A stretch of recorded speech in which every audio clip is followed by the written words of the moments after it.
Gus, ini kita beralih ke topik yang lain. Kali ini tentang kerukunan umat. Jadi di masa saat ini dengan kondisi yang seperti kita lihat sekarang ini, kadang di satu sisi terlalu sensitif, di sisi lain juga hal itu menyebabkan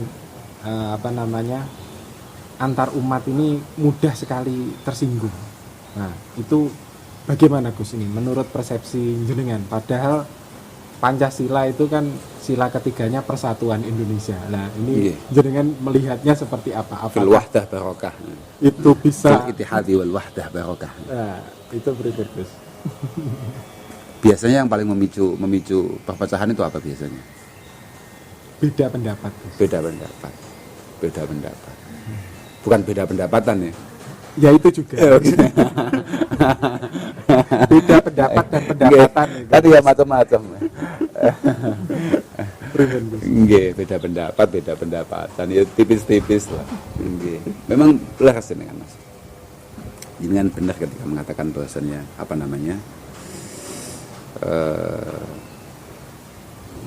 penting bagi kita sebagai sebuah negara, sebagai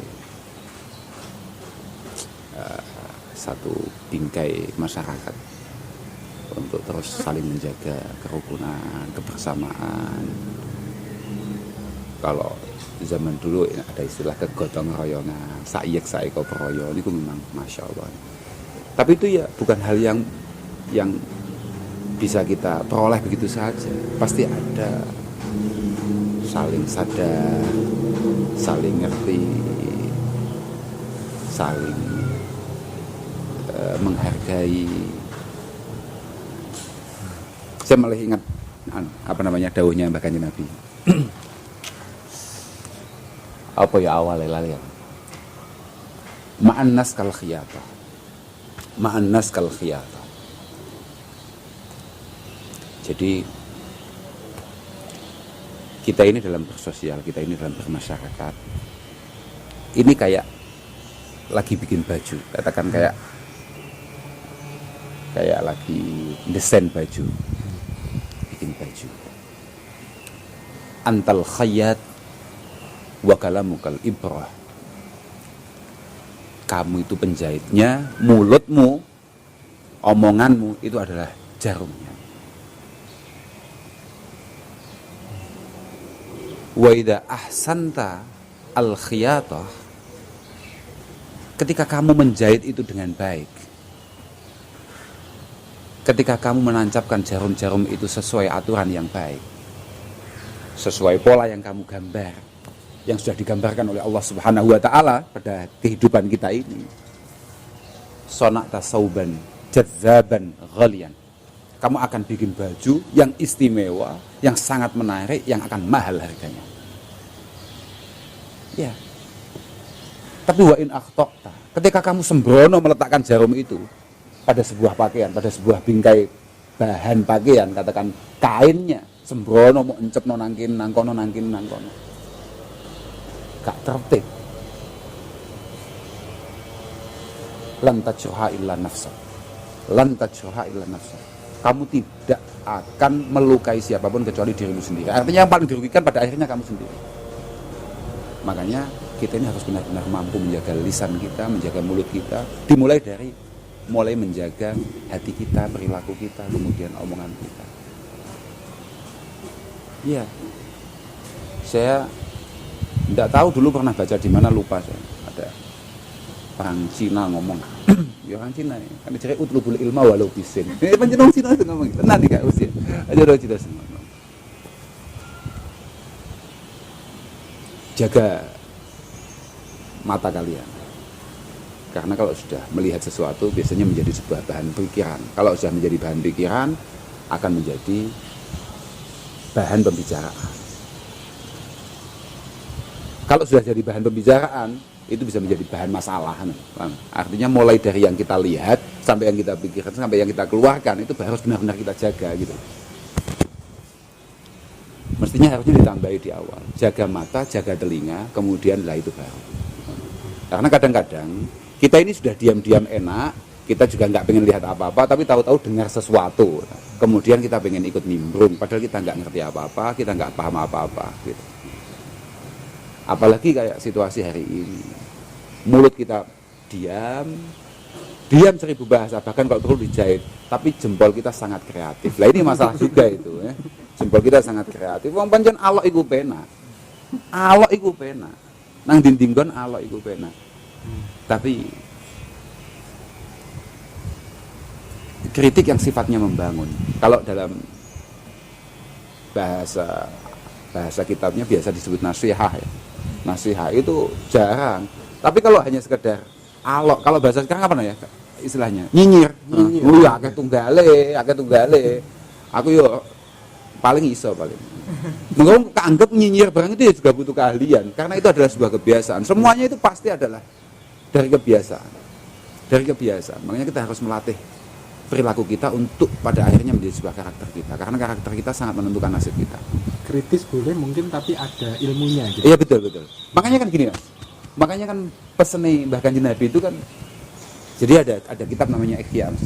Ada kitab karangan Mbah Imam Ghazali namanya Ihya. Seingat saya di sana itu dikatakan la tajlisu inda kulli alim. Kamu jangan sekali-kali duduk di samping atau kamu jangan sampai ngaji di setiap kiai. Jangan angger kiai kamu ngaji, ojo angger cetuk wong sing ketoke kaya kiai kamu terus moko lungguh ning sandinge terus ngaji, jangan. Ila alimin yad'ukum min khamsin ila khamsin. Seingat saya gitu bahasanya. Ila alimin yad'ukum min khamsin ila khamsin. Kecuali kamu menghadap kiai, sowan ke kiai, minta dawuh kiai, ngaji kepada kiai yang mengajak kamu dari 5 hal ke 5 hal. Minasyakki ilal yakin. Kiai yang mampu membuat keimanan kita ini semakin terus bertambah, terus menguat, terus membaik. Kemudian wa minar rahbah ila zuhdi. Kiai yang mampu membuat kamu itu dari yang sama sekali tidak tertarik dengan akhirat menjadi mikir nasib akhiratku iku piye.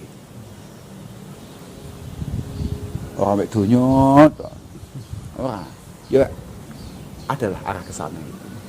Wa minar ya ilal ikhlas. Dari setiap apa yang kita lakukan harus berimbal balik yang bersifat duniawi menjadi berimbal balik yang bersifat ukhrawi. Harus mendapatkan catatan yang khusus di hadapan Allah Subhanahu wa taala, bukan di hadapan makhluknya. Wa minal kibri ila tawadhu. Kiai yang memang benar-benar mampu mengarahkan kamu dari yang sangat sombong, dari yang sangat angkuh, dari yang sangat merasa paling benar menjadi orang yang rendah hati, sadar diri, mau mengalah, mau bersabar dan lain sebagainya. Yang paling penting yang terakhir, wa minal adawah ilan nasihah. Kalau seingat saya di sarahnya itu bahkan meriwayatkan, ada riwayat yang lain mengatakan wa minal adawah ilal mahabbah. Dari saling bermusuhan, saling membenci, saling caci maki menjadi penuh bangunan kasih sayang, penuh bangunan cinta, saling ngopeni, saling mengayomi. Nah itu. Nah, golek kiai semodel ngono iku kudu ngati-ngati. Gak angger kiai terus bacaane kiai. Gak iso. Opene kayak Mas Adi terus datang ke saya ya serba salah, tapi ya enggak apa-apa, terus kadung teko.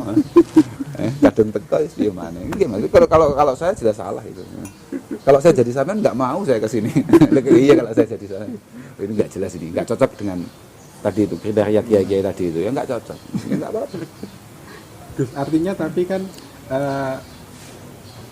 bersatu rukun itu enggak harus sama kan? Oh ya enggak. Dari mana? Dari mana? Jangankan begini Mas ya. Jangankan kok dalam sebuah bingkai kenegaraan gitu. Rumah tangga itu enggak pernah sama, Mas. Yen sudah menikah belum? Sampun. Lah iya. Padha gak ya hobimu bojomu? Lah iya, panggah sampai saiki to. Nggih. Sama-sama tetap berjuang kan sampai sekarang. Yeah. Untuk bagaimana rumah tangga sampean berhasil kan? Enggak pernah memaksakan kan, sampean harus seneng. Misalnya sampean seneng apa? Makanan paling kamu suka apa? Mie goreng. Mie goreng. Istrimu apa? Nasi goreng. Nasi goreng. Terus mau Dik, sampean sebagai istri yang taat, istri yang sholihah, sampean harus suka mie goreng. Pesannya beda, Pak. Nah, lain dah. Jenengan menerima itu kan? Nggih. Ya harus seperti itulah. Kita sebagai Mungkin sebagai saudara sebangsa ya harus seperti itu ya, saling menerima. Yang penting kita bisa tetap duduk di meja yang sama, kita tetap minum di tempat yang sama, kita ngobrol santai asik dan gembira di tempat yang sama, walaupun pada akhirnya nanti kita harus bayar sendiri-sendiri. Tapi sementing bareng lah pokoknya. Nah iya lah, pokoknya ngono kuwi nyapa. Mulai kapan? Mulai kapan? Iya jelas. Sama enggak misi visinya Sayyidina Umar sama Sayyidina Abu Bakar dan sahabat-sahabat yang lain? Ya hadafnya jelas sama. Tapi karakternya ya jelas ngalor ngidul. Iya kan? Ulama-ulama kita karakternya tidak pernah sama. Ploso Lirboyo tidak pernah sama, tapi tujuannya sama. Perjuangan Ploso Sarang tidak pernah sama. Ploso Tegal Rejo tidak pernah sama, tapi tujuan dan perjuangannya pasti sama. Enggak mungkin enggak. Makanya kalau awakmu dari santri ini, sama santri pun di Ploso. Ada Kiai Sarang misalnya, ada Kiai Lirboyo misalnya, kamu tidak menghormati, ya saking tololmu toh. Ya saking tololmu lah gue. Masyayikhun al-kiram itu ya semua orang yang memang mengajarkan apa yang seharusnya diajarkan. Al-mu'taqadat as-sahihah yang beliau sampaikan, kemudian hikmah-hikmah yang beliau itu semuanya harus kita anggap guru. Karena begini Mas ya, al-qira'ah wal ilmu itu sunnatun ya'khuduhal asahir anil akabir. Katakan agama inilah, agama ini diambil dari kita-kita yang muda ini, kita-kita yang masih tolol ini, yang masih celondo-celondo ini, dari beliau-beliau yang sepuh-sepuh itu. Garisnya harus jelas. Maka kenapa laulal isnad laqala man sya' masya. Makanya betapa pentingnya kesanatan, garis. Kita ini jadi muridnya siapa, guru kita ini muridnya siapa sampai Rasulullah Shallallahu Alaihi Wasallam. Tidak bisa kita hanya sekedar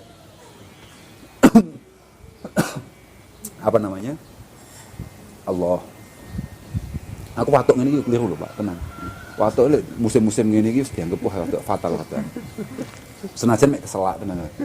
Jadi sing watuk indredeg, aku nyapu kok watuk, sing ning ngarepe kok wis watuk. Iya kan? Tapi ya kamu ya. Oke. Laulal isnad laqala man sya' masya. Maka betapa penting garis sanad itu. Nggih. Ngoten Mas. Oke, terima kasih.